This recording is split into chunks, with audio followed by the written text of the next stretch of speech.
to another episode of Basement Billiards. Today we're going to be talking about 9-ball. I'm going to start off by talking about a couple of the basic rules to the game, and then I'm going to get into the break I like to hit to better the odds of you making a ball on the break. And then we're going to talk about a couple of tips and tricks that I learned over the years of playing 9-ball, a couple of shots that you really want to get to know. We're going to run through a couple of racks to show you guys some scenarios and some strategy that I like to think of when I'm playing 9-ball. And then we'll close it up with a little finishing cap video of everything we learned today. So to start off with the break of 9-ball, if you're not familiar with 9-ball, by the way, when you rack, you want to put the 1 ball up front, the 9-ball in the middle, and the objective of the game is to run out the balls in order from 1 to 9. You can also win by making the 9 on the break, or comboing in your object ball into the 9-ball, into the pocket. So when I break, I like to put the cue ball on the second diamond and about 1.5 balls off of the rail. This I found betters the odds of you making the 9 on the break, and it also betters the chance that you'll make the 1 ball in the side pocket or one of the 2 wing balls in one of the corners. So let's hit a break, see if we can make a ball.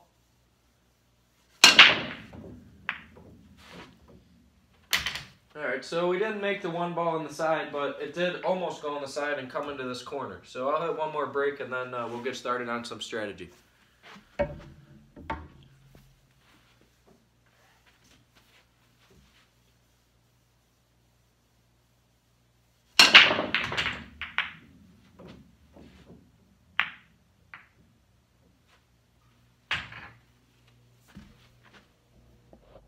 So another quick little tidbit I wanted to show you after the break was a way that you could make the 9-ball easier.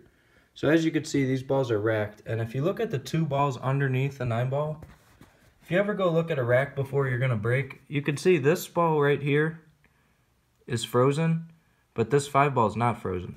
So if you ever see a ball that isn't frozen under the rack out of these 2 balls, you want to break from that side of the table where I showed you 1.5 balls off that second diamond, and break hitting head on, and that betters the odds of the 9-ball coming out of that slot into the corner pocket. Same goes if this one is split, you want to break from that side of the table in hopes the 9-ball will go into that corner pocket. Alright, so I wanted to start off by looking at a couple of racks here and just talking about what I like to look for when I have an open table right after the break. So as you can see here, we're pretty much wide open other than this 5 and 8 ball. The 5 doesn't go anywhere, and neither does the 8 ball. So right away when I see that problem ball, I want to base my run out based on that problem ball. If I know that I'm not going to be able to break it out from where we are right here, then I'm probably not going to run out the whole rack, or at least run out until the 5 ball. Because what I see most times is someone will have ball in hand off the break, and they'll do something like this, and they're going to make their 1 ball. And right now they're thinking, man, I'm going to make a bunch of balls here. I'm doing good. And then they'll make their 2 ball. They'll come around to the 3, and all this time they're still not thinking about, hey, my 5 ball's tied up. There's nothing I'm going to be able to do with the 5 ball. So then they'll make the 3, and they'll set up for the 4. And now they get to the 4, and they're like, oh, man, if I don't get good shape on this 5 ball, I'm not going to have a shot. And this is usually the outcome. They try to get to the 5, they miss, the cue ball's somewhere over here, and they end up having to kick at that ball, breaking it up, and giving their opponent ball in hand, and ended up losing the game because a decent player here is going to run these out. So step 1 when there's an open rack is if you can't get to the problem ball early, then don't waste your time running out balls. Now I'll explain what this guy should have done. Alright, so I tried to set these up similar to what they just were a second ago when you saw the guy run out with ball in hand, these 4 balls, and then get into trouble and most likely lose the game because the table was wide open. So here's some of the thoughts that I have when I'm seeing a ball that's broken, tied up. So if I don't feel comfortable with coming here and breaking up this 5 ball right away, because it is going to be tough for me to get set up on this tube trying to break these out over here. One thing you could do is you could look where the 9 is. So right now I see the 9 is way down there, but it's pretty close to a pocket. So maybe I could try to play it safe and set up for a 1-9 combo depending on who I'm playing. So let me see if, yeah, see I can put the cue ball here, kick the 1 ball down by that rail and hide the cue behind this 2 ball, and my opponent's not going to have a shot, and I might be able to win the game with a 1-9 combo. So let me try that.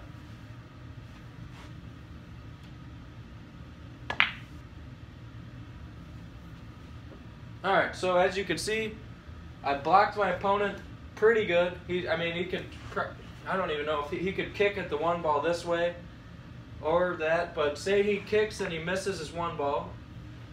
Then you could come up with complete power and you could try to shoot this 1-9 combo in. And if you make this, you win the game. Just like that. So always remember off the break, if you're not confident with running out and you have a problem ball, you can get very good power and play a really good safe and set up for a 1-9 combination early on and win the game in a matter of minutes. Alright, so now I want to get into some tips and tricks that I've learned over the years of playing 9-ball. One being, there's a lot of times that you come across a 4-9, 3-9, 2-9 combo early on in the game, and the mistake that I see a lot of people make is they're going to shoot this 4-9 combo and they're going to hit it at pocket speed, and if they miss, that 9-ball will end up just dangling right there. And then I'll come up to the table next and I'll make the 4-9 and I'll end up winning the game. So right here, you're in total control. You want to make sure to hit this at a medium to hard speed, just so that if you miss, the 9-ball comes out of the pocket and they don't have a chance to make the 4-9. So this is usually what I see people do. You know what I mean? And then I'll come over and I'll be like, oh man, you should have made that, but now I'll make it, and if I don't scratch, I end up winning the game. So what I like to teach and tell people is, if you're going to take this 4-9 combo and you're not confident it's going to go in, make sure you hit it at a speed that the 9-ball is going to come out of the pocket. And that way your opponent won't have a chance to win the game right after you. Another problem that I see people do is, say they're taking a combo here, and they're like, oh man, I'm definitely going to make this ball. You know, this is a really easy combo shot. But then they end up missing it, and with all these balls wide open, if they leave their opponent a shot on the 4-ball, if they miss, then the opponent usually wins the game. So in a scenario like this, you want to think, hey, even though this is pretty easy and I should make this shot, where's my cue ball going to end up and where's my 4-ball going to end up if I do miss? So here you could see, hey, my 4-ball is probably going to end up somewhere down in here. And if I just hit this straight on, my cue ball is going to end up over here. But if I try to play a safe at the same time as making the combo, then I'll better my odds of getting back up to the table. So here I'm thinking, why don't we, if the 4s go in there, we could try to have a little draw and get the cue behind here to better odds are coming up if we do miss the 9-ball. So we made the 9-ball, but on top of making the 9-ball, we played a safe on the 4, so he doesn't have a shot. So even if we missed the 9, we would have probably gotten back up to the table.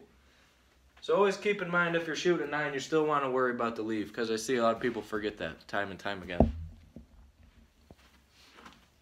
The next shot that I want you guys to practice in order to better your odds of winning a game of 9-ball is going to be a shot called the carem. Now the carem is where, instead of comboing the 5-ball into the 9, we're going to hit the cue off the 5 and the cue ball is going to hit into the 9.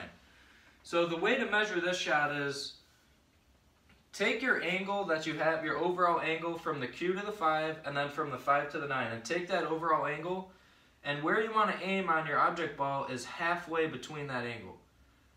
So if I aim right here and I hit it just at a medium speed, and you don't want to use any English because when you use backspin it's going to throw off the angle. But measure out that angle, go in between it, and if I hit this at a good speed, I should be able to dump the 9 in pretty easily. Like so. There's a game that Efren Reyes and Shane Van Boning play called Russian Pool. If you look it up on YouTube, I can put the link down in the description.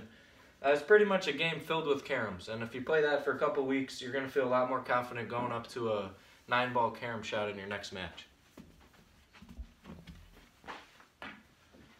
So another tip that I've learned is, just because you're on the 9-ball doesn't mean you need to go for the sellout, amazing bank shot, 3-rail, 18-rail, kick shot, whatever you're thinking.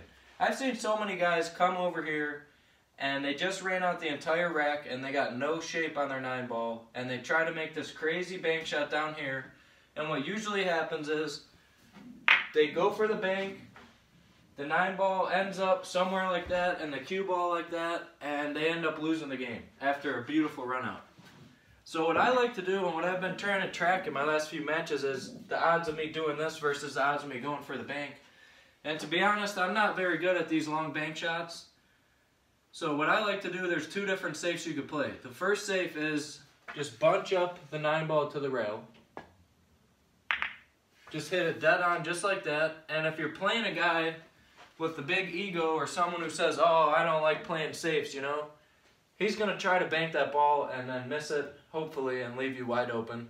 Otherwise, if you freeze the 9-ball on the rail, which I almost did here, he's got to hit the 9-ball and then the cue has to hit a rail. So that makes it a very hard shot as well. So another shot I like to take is, you could, instead of trying to make the bank shot, you could hit the 9 on the right side or maybe your left side and bring the cue ball over here and the 9-ball over against this rail and leave them another bank shot. And most of the time they're going to hit it.